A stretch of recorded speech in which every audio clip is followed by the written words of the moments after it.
والعاقبة للمتقين والصلاة والسلام على رسوله وعلى آله وصحبه الأجمعين أما بعد فأعوذ بالله من الشيطان الرجيم بسم الله الرحمن الرحيم يا أيها الذين آمنوا إنما الخمر والميسر والأزلام والأنصاب رجس من أعمال الشيطان فاجتنبوه لعلكم تفلحون الآية.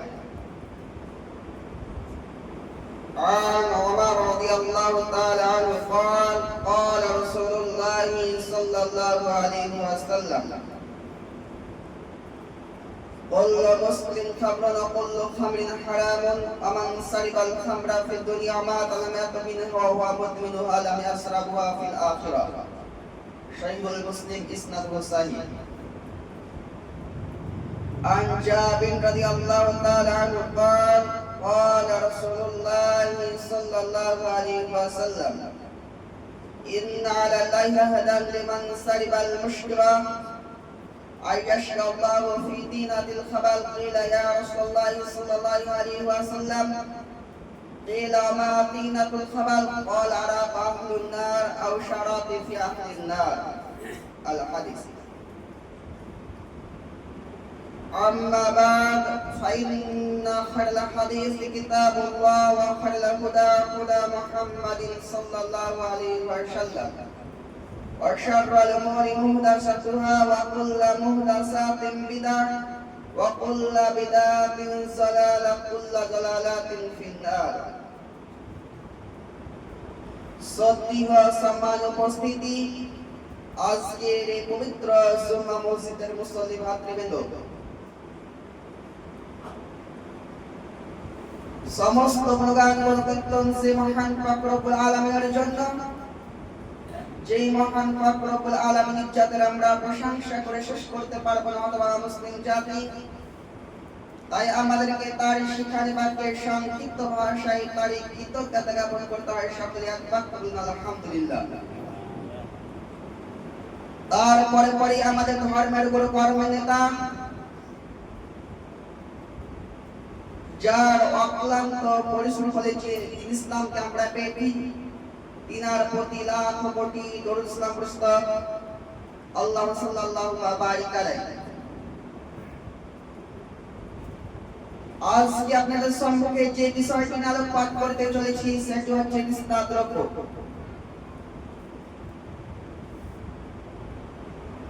আমরা প্রথমত জানবো যে নিস্তা দ্রব্য শব্দের শাব্দিক এবং পারিভাষিক অর্থ কি।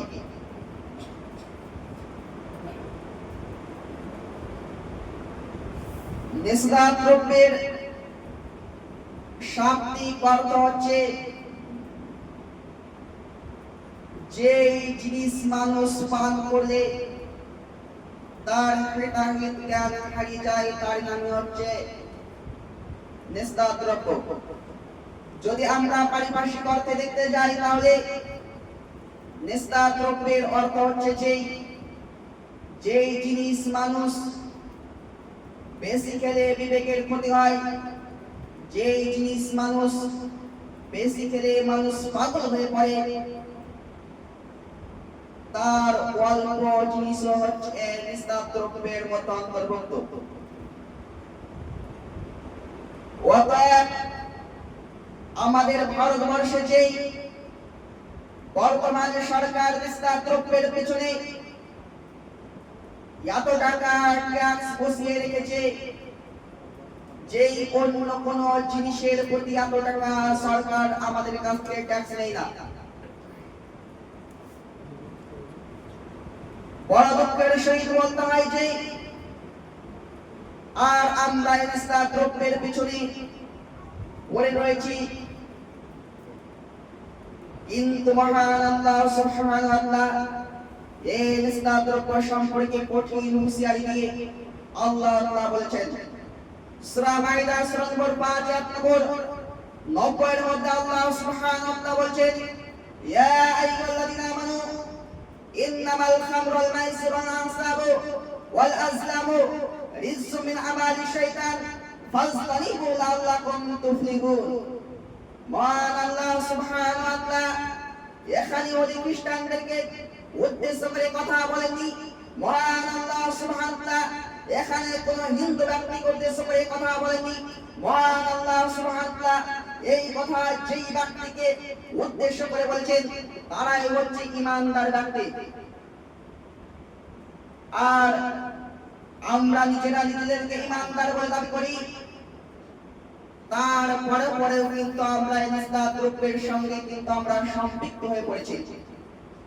তাই মহান আল্লাহ সুবহানাহু ওয়া তাআলা বলেছেন যে ইয়া আইয়ুহাল্লাযীনা আমানু, হে ঈমানদারগণ, ইন্নামাল খামরু ওয়াল মাইসির ওয়াল আনসাবু ওয়াল আজলামু রিজসুম মিন আমালিশ শাইতান ফাজতানিবু লাআল্লাকুম তুফলিহুন। হে ঈমানদারগণ, তোমরা শুনে রেখো, হে ঈমানদারগণ, তোমরা জেনে রেখো, নিশ্চয় মদ, নিশ্চয় জুয়া, নিশ্চয় ছবি মূর্তি প্রতিমা, নিশ্চয় কোটরাম করা, এইগুলো হচ্ছে রিজসুম মিন আমালিশ শাইতান, শয়তানের অপকর্ম। তারপরে বাক্যে আল্লাহ সুবহানাহু ওয়া তাআলা বলেন ফাজতানিবু লাআল্লাকুম তুফলিহুন। তোমরা এইগুলি থেকে বেঁচে থাকো, তোমরা এইগুলি থেকে বেঁচে থাকো। যদি তোমরা এইগুলি থেকে বেঁচে থাকতে পারো তাহলেই তোমরা সফলকামীদের অন্তর্ভুক্ত হয়ে পড়বে। এখানে একটা প্রশ্ন, আল্লাহ সুবহানাহু ওয়া তাআলা ঈমানদার ব্যক্তিদেরকে এই কাজগুলি থেকে নিষেধ করেছেন, কিন্তু যদি আপনি এই